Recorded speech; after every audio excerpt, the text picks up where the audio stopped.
Hi, everyone. Welcome to Drisha's El Uzman. Thank you for joining us, and specifically, welcome to A Dramatic Day in Dramatic Times, Extraordinary Yom Kippur Observances Throughout Jewish History, with Channa Lockshin Bob, who is the Director of Education and Head of Judaics at EduTogether, an online school. She is also Head of Research and Development at TALI, the Center for Pluralist Jewish Education. Channa holds an MA in Talmud from Columbia University and a Scholar Circle certificate from Drisha. Channa has spent many wonderful years learning and teaching at Drisha and is excited to be back, and we're very excited to have her. So thank you so much to everyone for joining us. I'm really excited for this class. I was really intrigued by the topic, and I'm really excited to learn about it.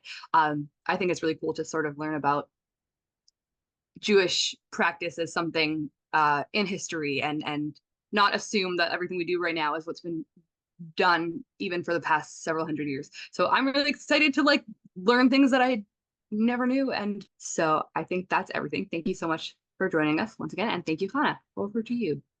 Great. Thank you so much, Kaya. So thank you everyone for joining. It's fun to see some familiar faces and some familiar names, and also to see some new faces and names. So it's great to see all of you. Um, Look, every Jewish holiday has been celebrated during extraordinary times, right? Because there have been a lot of extraordinary times over the years. And so, and we know about, stories about Pesach in the Warsaw Ghetto and all kinds of things. Like every Jewish holiday has fallen during all kinds of situations. But somehow I felt like when it came to Yom Kippur, there was more of sort of an intersection between Yom Kippur and the historical events that happened around Yom Kippur, and that really kind of how we understand Yom Kippur has been kind of shaped by different important Yom Kippurs in history. Today, I'm mostly going to be talking about Yom Kippurs from like the old sources, and then I'm going to like zoom over to the 20th century and talk about that. So I really want to start actually with Yom Kippur in the Torah, which I think was already like a very extraordinary Yom Kippur. Now, I want to say also that's about the dramatic times part of the title. I also want to say about the dramatic day part of the title that I think there are two things that make Yom Kippur especially dramatic, which are the theme of Yom Kippur and the practice of Yom Kippur.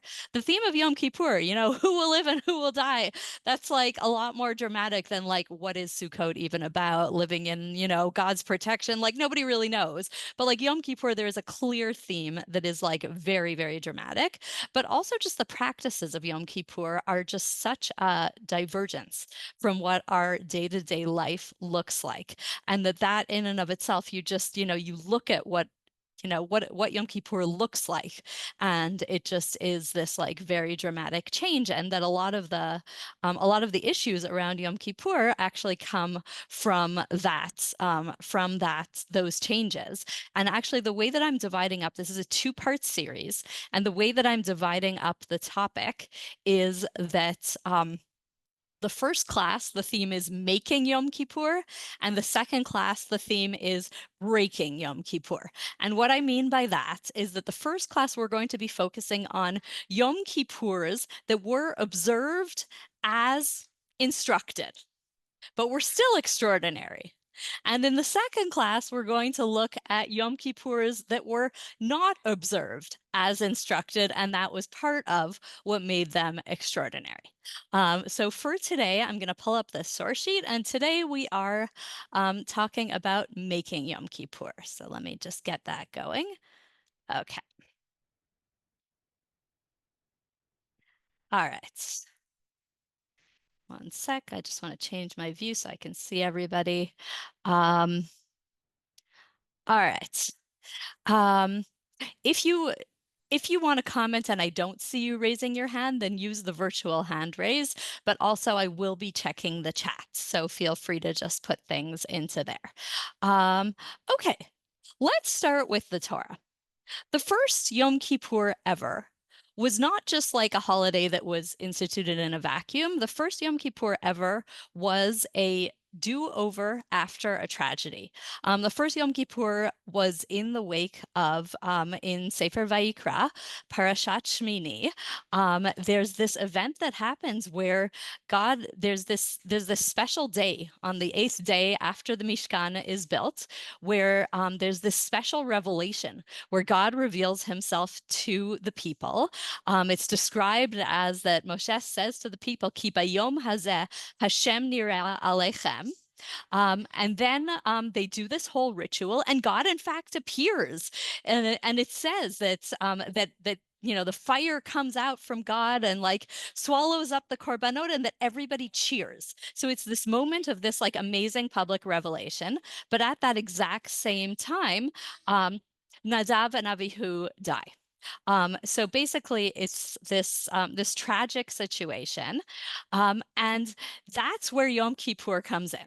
Is that Yom Kippur is kind of picking up the pieces after this tragic event, and we see it right away that the Torah's description of Yom Kippur actually starts with the words. It's what we call the parsha. The parsha is called Acharei Mot. It's after the death. And it really is introduced as something that is coming right after a tragedy. Vaydaber Hashem al Moshe, acharei mot shnei bnei Aharon, bekorvatam lifnei Hashem vayamutu. That's the context in which God is speaking to Moshe, is after the death of the two children of Aharon. And even in the next pasuk, we still see kind of death like looming over everyone.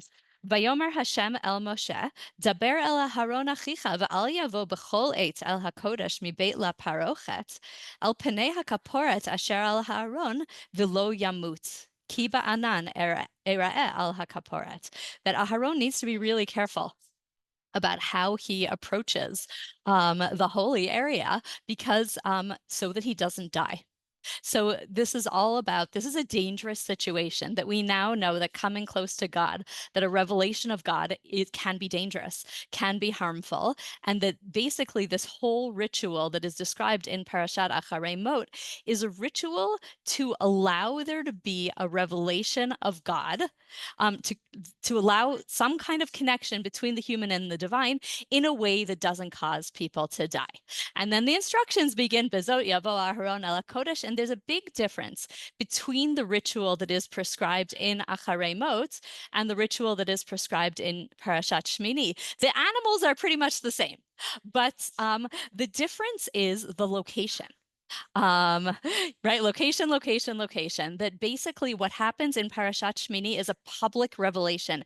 Everybody sees it, everybody is cheering, and what happens on Yom Kippur, as we know, the central exciting moments of Yom Kippur are in private. They're in the Kodesh Kodashim with only Aharon. Everybody else, nobody's cheering because they're not seeing it. Everybody else is kind of just standing tensely, waiting outside while this ritual is happening in this very private way. And so that's kind of this this redo that that happens in this new way. And we know that nobody dies the second time around, which is great. But we also know that the way that the rabbis understand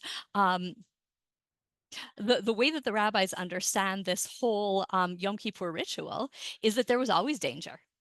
Is that every year when the Kohen Gadol goes into the Kodesh HaKodashim, there's this tension where everybody is waiting to see whether he will come out alive.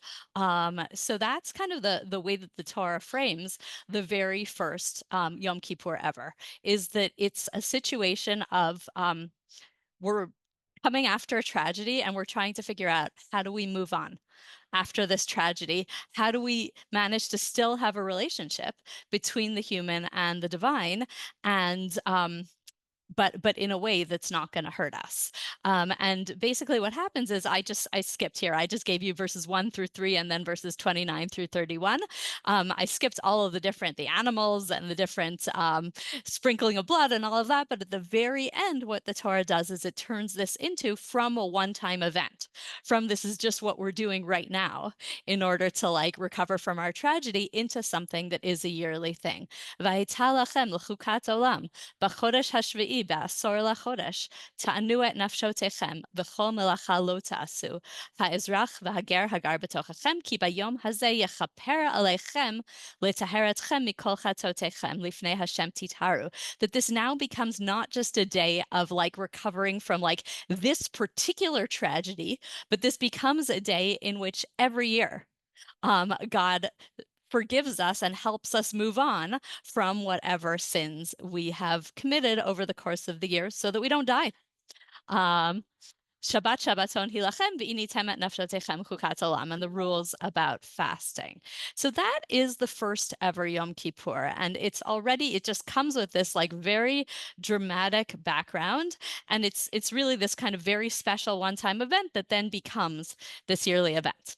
The thing is that in the Torah, really just a few chapters later, Yom Kippur appears again as something special that happens in like a special historical moment, but a totally different thing.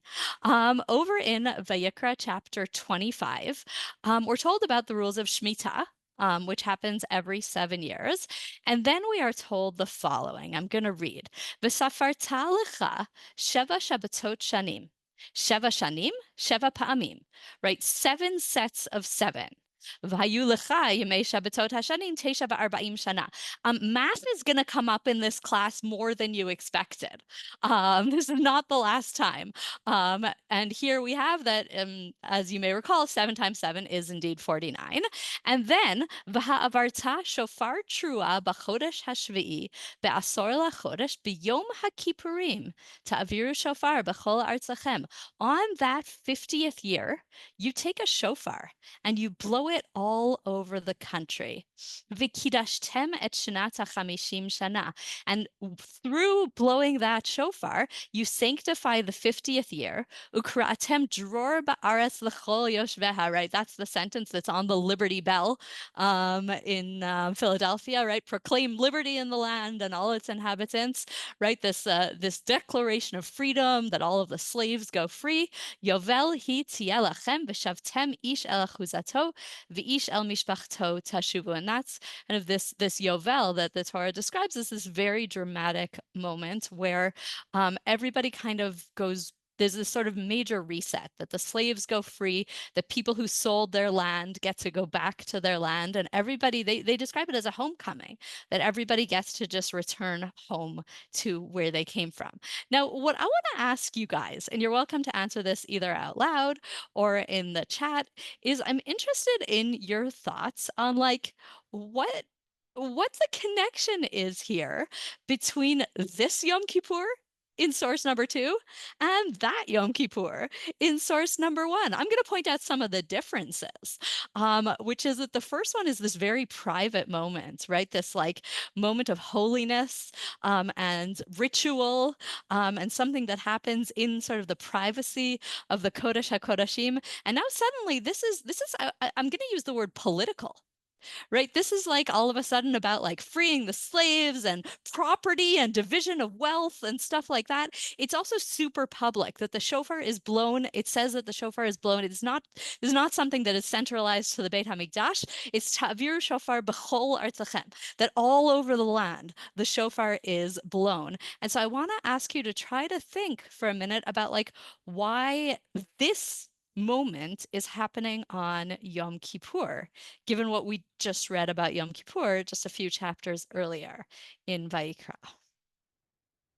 Yeah, Rebecca? Anna, I was just to get it going, the conversation going. There is a, oh my goodness. There is a point, sorry, I have to plug my thing in, but after I do this. There is a point about the communal in the first one, because even though it's a lot about self-denial, everyone has to do it. Nobody is excluded. So already we're evening the playing field for everybody in the community, in the community, that's all. I just wanted to point that out. So there is that. All right, that is a fair point. That in each of them, we're kind of talking about something that the whole nation is experiencing together. That's a good point, that even if it's happening in a more private space, it still is something that everybody's going through together. Anybody else have any thoughts about like why this Yovel moment is happening on Yom Kippur?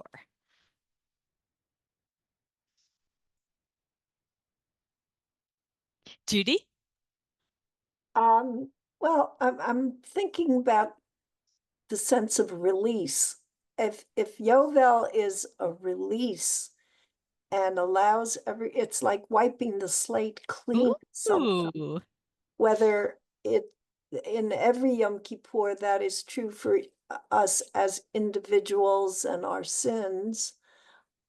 On the Yovel, it's on a major scale where it's not just individually, but as you put it, politically, we all return even to our own original given property. It's as if the whole story starts all over again. Okay, that's lovely. And I like that, just the idea of tshuva also, right? I just highlighted the word vishavtem, which is the word that we use a lot about Yom Kippur, tshuva, that like we're trying to sort of return to a better state. And that this is also about kind of as a country returning to a better state. And so that I think is a really nice parallel. Ooh, interesting. Sally wrote Kol Nidre, which is also kind of can you elaborate a little bit? Wait, can't hear you. Just the idea of release. It just reminded me of release of vows.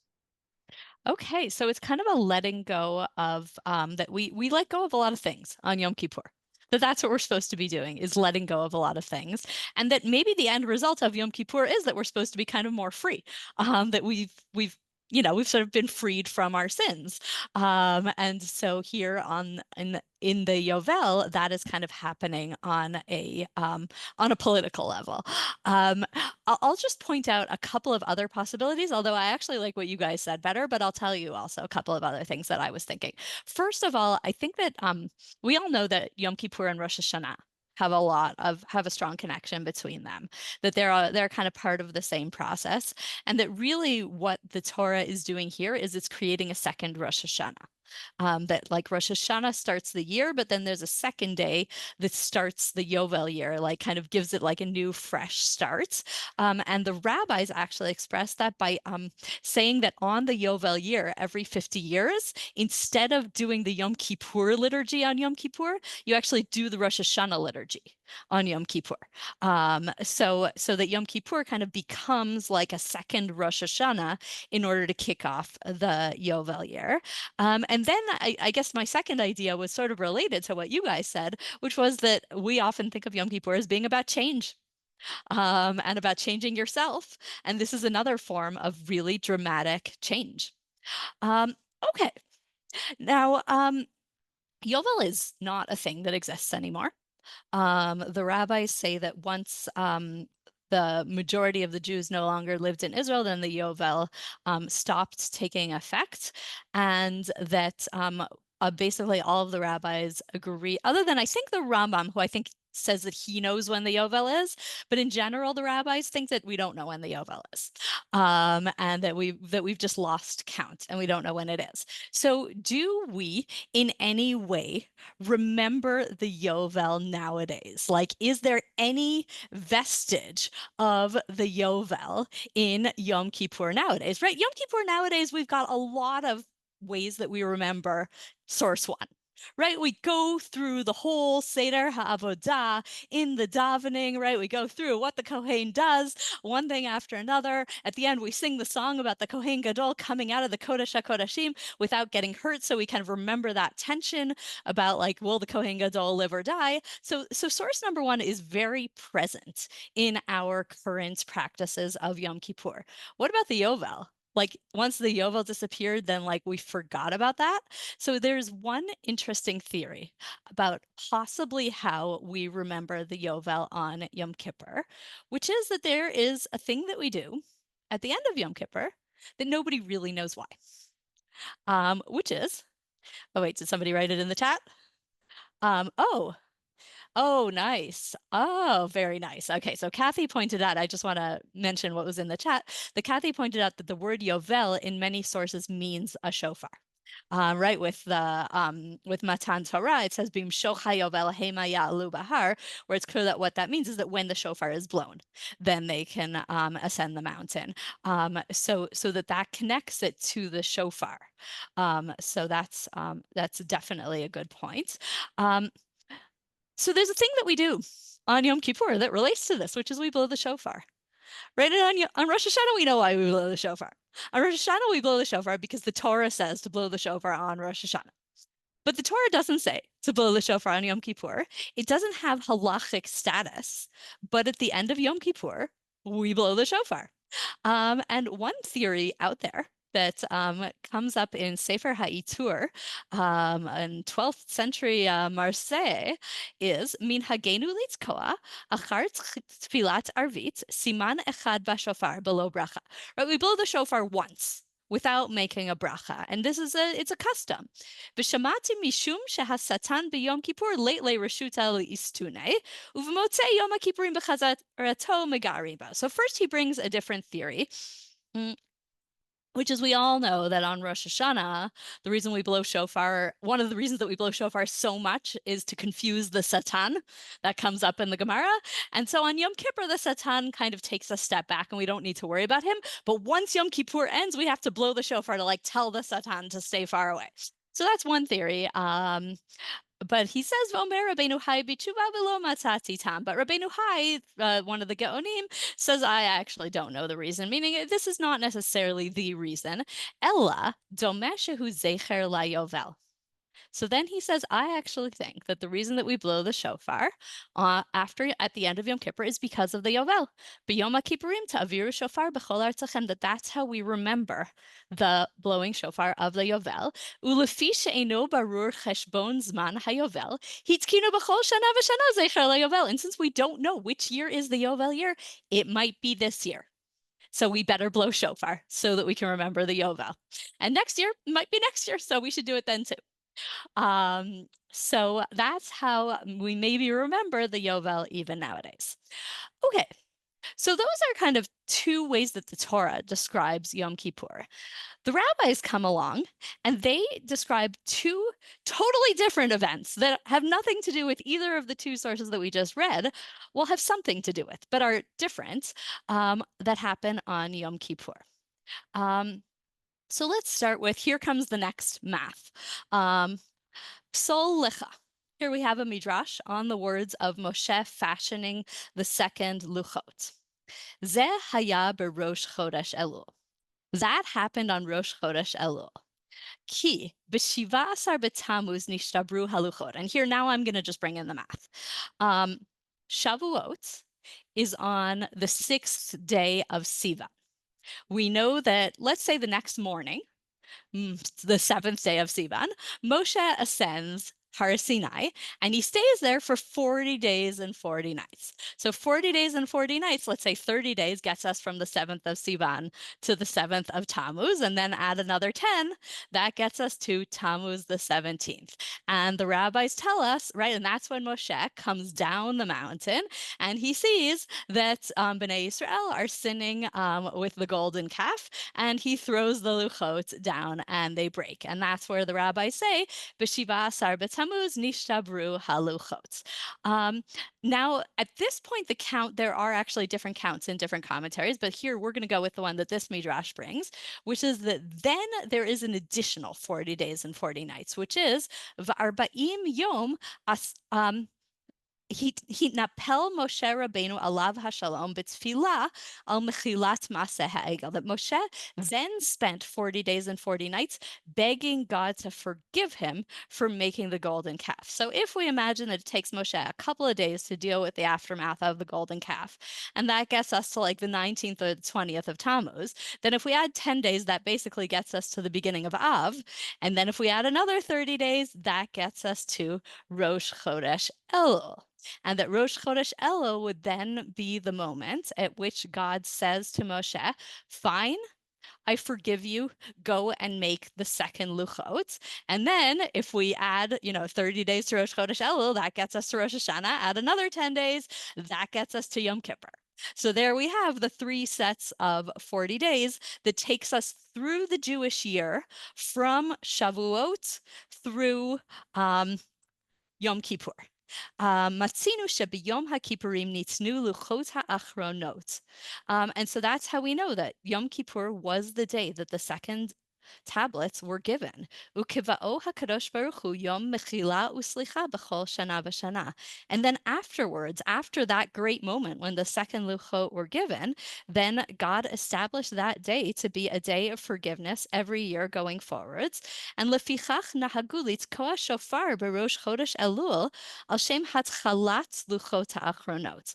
And that's why we blow shofar from Rosh Chodesh Elul to Yom Kippur, because it's all one process.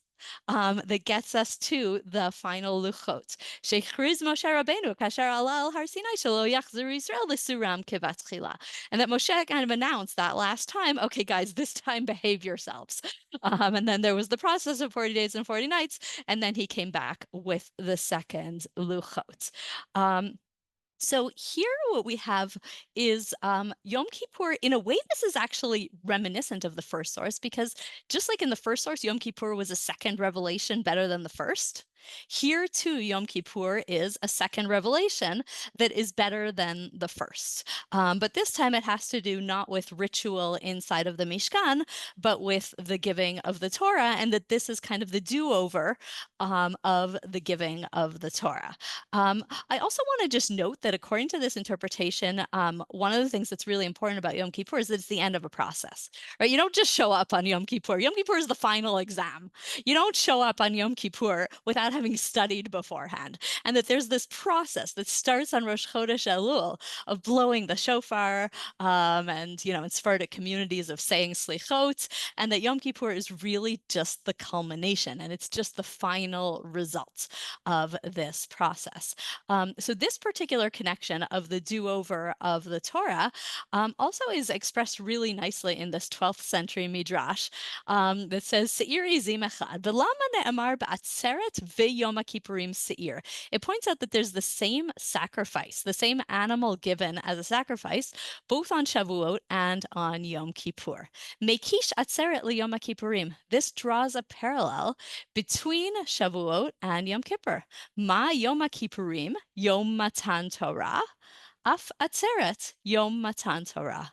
That just as, it's funny because I would have said it the other way around. I would have said, just as Shavuot is the day of Matan Torah, so too Yom Kippur is the day of Matan Torah. I think that that's actually sort of the new parts. Oh,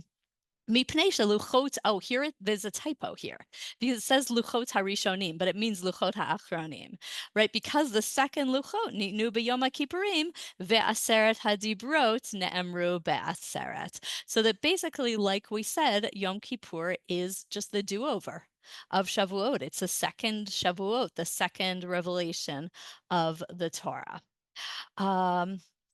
Okay, so that is another way of understanding Shavuot that's kind of, I think, a variation of the way that the Torah, of Yom Kippur, which is a kind of a variation of the way that the Torah describes Yom Kippur, that it is a do-over of a revelation, but it's a do-over of a bit of a different revelation. Yes, Rebecca. What's just as a slight addition to that as a thought, Kippur, and there's a number of things people say Kippurim, right? And when you say Kimu v'Kiblu, like that was a time when we accepted it. So that connects Purim and the receiving of the Torah to this also to here. That's nice. Oh, so that is all. That's a second revelation after. That's really nice. Oh, I like that, and I also like that you're like bringing in another Jewish holiday, because we've just connected Yom Kippur to to Shavuot and to Shivat Arba Tammuz. So let's throw Purim into the mix also. That's great. I noticed another parallel of Purim where it says B'chol Shana V'Shana. Nice. That's great. Okay, I really like that idea, both of them being kind of the second revelation in a different way. So, I mean, look, one of the things that, so I live in Israel, as we discussed, and one of the things that we often like to notice about Israel is that Israel always, there's a big culture here of believing in second chances, that there's always, you know, a chance to do your, like in university, you can do your exams and then you can retake them. And if you want to go back and like, you know, change your high school credits later, you can go back and change them later. And that there's a lot of kind of this culture of second chances. And I think that that is inherent to Judaism, that we really see in all of these sources that Yom Kippur is about second chances. Okay, now we get this really random one. And like, I'm going to be interested in your take on where this hits us today, which is that the Gemara also talks about a different thing happening on Yom Kippur. Amar Rabban Shimon ben Gamliel, lo hayu yamim tovim liYisrael, kechamisha asar b'av u'chayom HaKippurim. The two best days on the calendar were the 15th of Av and Yom Kippur. Shebahem benot Yerushalayim yotzot bichlei lavan she'ulim shelo levayesh mi she'ein lo. The women of the young girls of Jerusalem would go out wearing borrowed white dresses in order to not embarrass those who didn't have. So they would all borrow each other's. Kol hakelim tunim zvila. They would all, you know, immerse the dresses to make sure that they were tahor. Uvenot Yerushalayim yotzot v'cholot bakramim.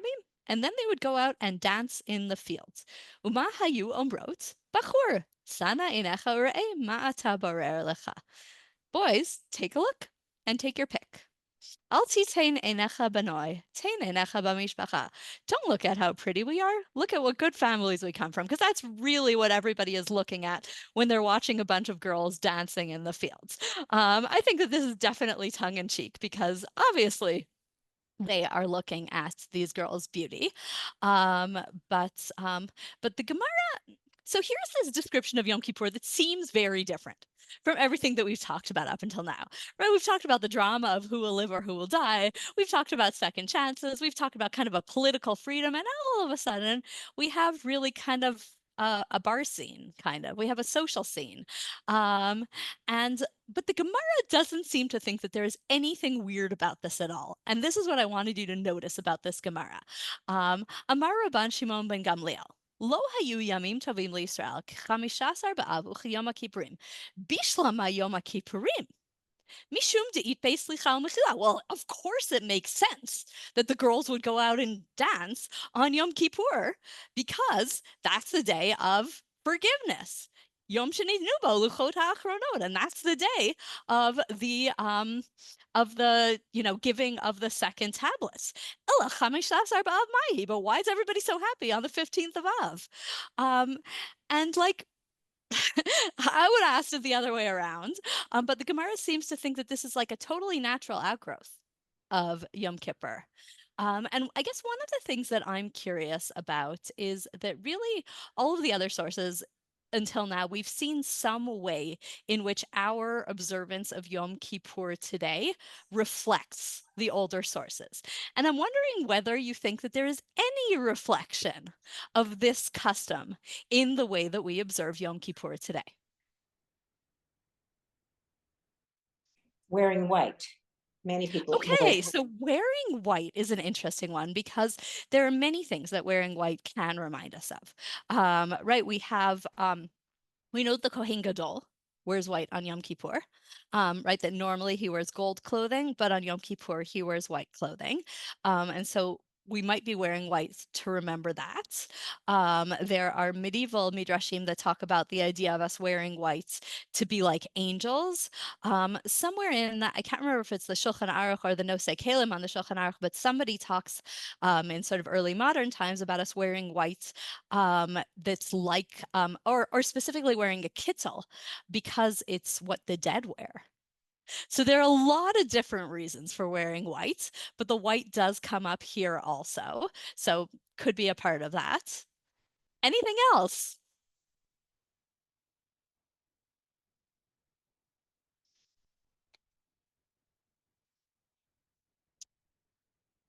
It mentions the garments are immersed, but I mean, people do that, but not garments. And just Right. Well, immersion is also a thing that's big on Yom Kippur with the Kohen Gadol and stuff like that. And nowadays there's also immersion on Yom Kippur.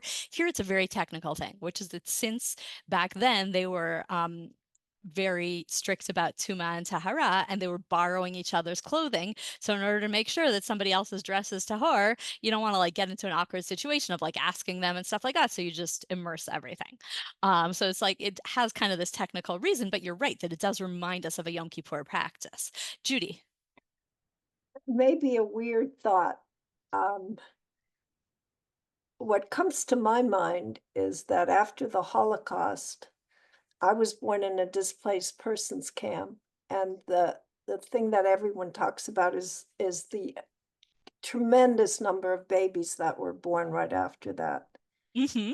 And to me, somehow going out and saying, let's get married, which implies starting a family, is somehow, now that the slate has been wiped clean and we're starting over, let's invest in life, in essence. That's great. I really like that. That's a really nice explanation.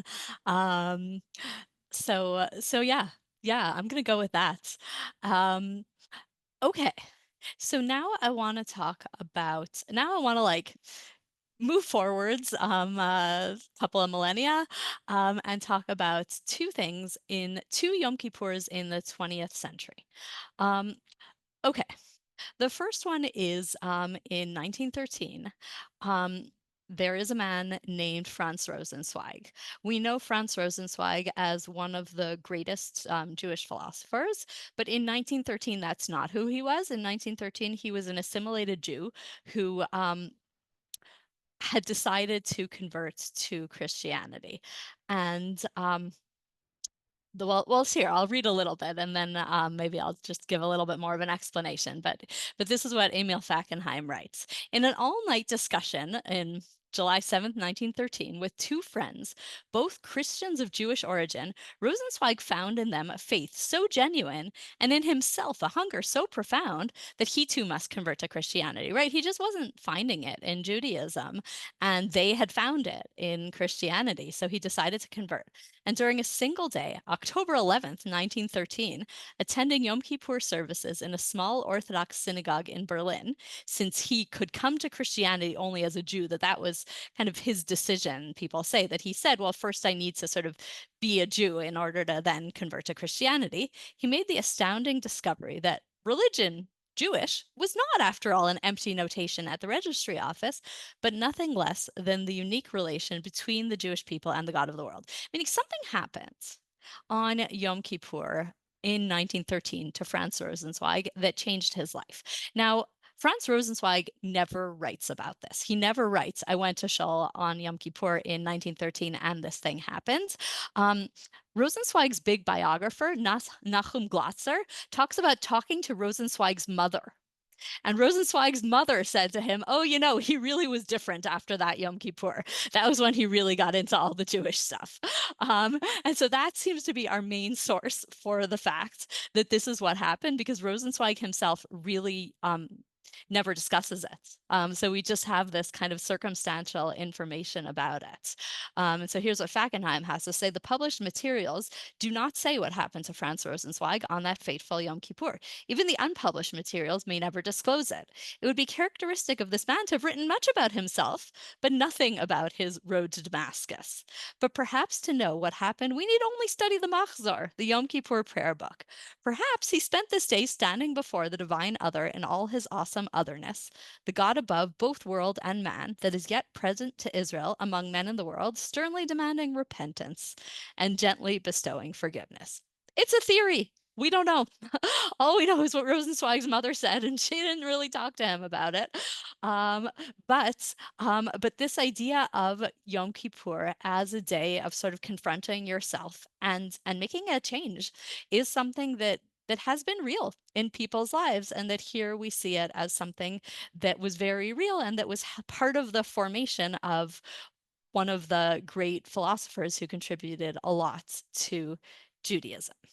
Okay, so that's like a story that is really just about one particular person on one particular Yom Kippur. The next story is really more about a nation and the formation of the nation. Right, and I'll just say just one more thing about the Rosenzweig story is that in theory, like that's what Yom Kippur is supposed to do for all of us. Like in theory, we're all supposed to go to Shul on Yom Kippur and come out somebody different. Um, but so maybe it isn't extraordinary. Maybe that's just what's always supposed to happen on Yom Kippur. Okay. So the last source that I wanted to read is from Menachem Begin's autobiography. I brought it for you in the English translation.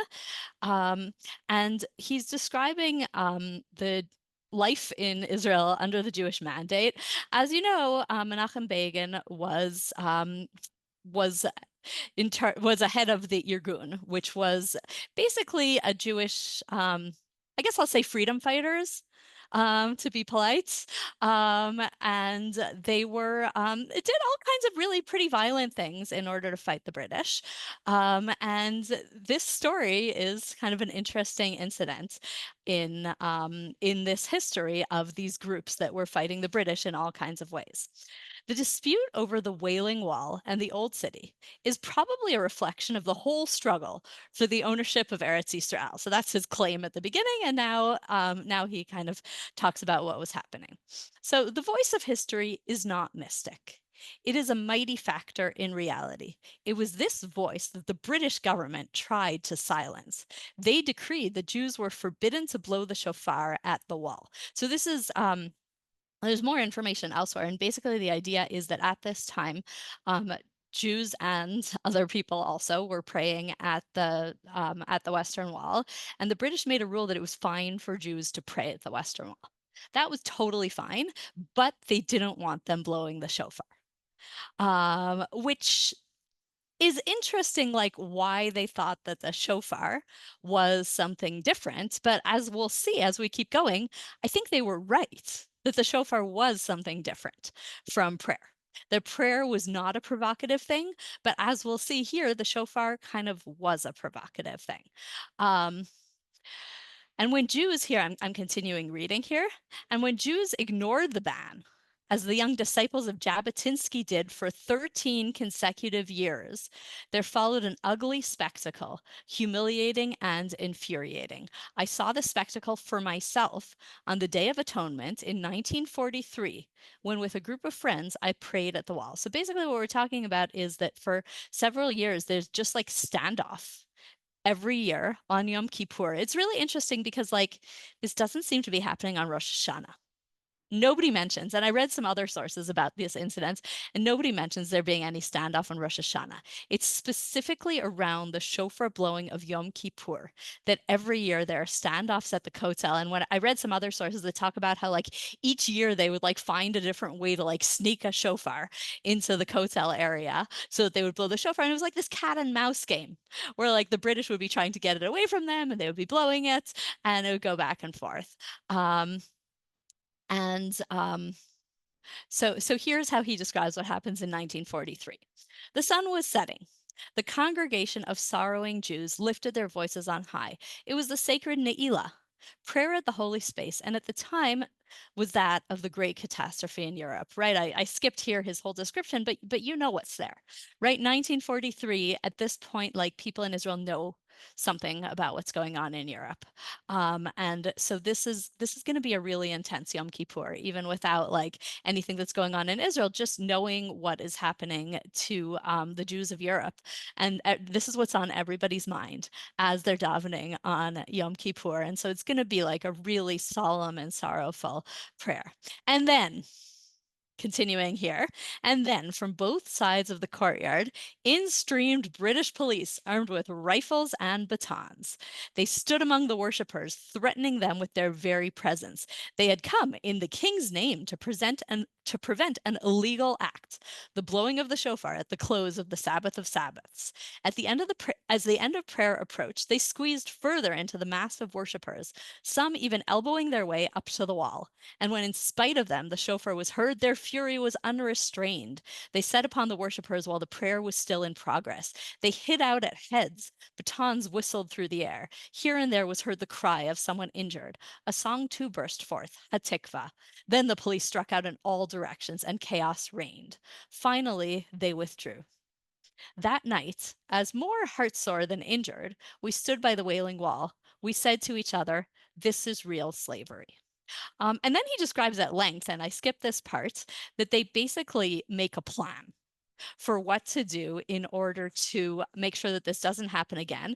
And the plan is basically to threaten and intimidate the British into staying away, which, you know, they were pretty threatening and intimidating, these groups. They had done a lot of violent things against the British. So they did it. And right. So he says on the following new year, 10 days before the Day of Atonement, meaning starting from Rosh Hashanah, we recalled the shame and our decision. We determined not to permit a repetition, or if it occurred, not to let it go unpunished. We made a complex plan, both psychological and practical. And basically what this plan was that they ended up putting up posters all over the place that said, "This is your warning. British police, don't you dare be near the Kotel on Yom Kippur or else." And then on Yom Kippur itself, that was one, just this sort of campaign of like intimidation and threats. And then the second part was that they actually attacked various police stations, not near the Kotel, but in other places in the country on Yom Kippur, as kind of a preemptive, like, listen to us. So we can like their methods or not like their methods, but here's how he describes what happens. And I think that this is just like a very interesting description. Our warning proved effective. The oppressor retreated. On the Day of Atonement in 1944, for the first time in 14 years, the British police did not come near the wall. They stood at a distance and for greater security took off their number tags. The prayer was not interrupted. The great blast of the shofar was truly great. The sounder was no longer illegal. He did not hide nor disguise himself. He stood up openly and let himself be heard through the shofar, the trumpet of revolt. Now let me ask you, why was it the Yom Kippur shofar that they made such a fuss about and not the Rosh Hashanah shofar? Why was it the Yom Kippur shofar that was so provocative, that was the shofar of revolt?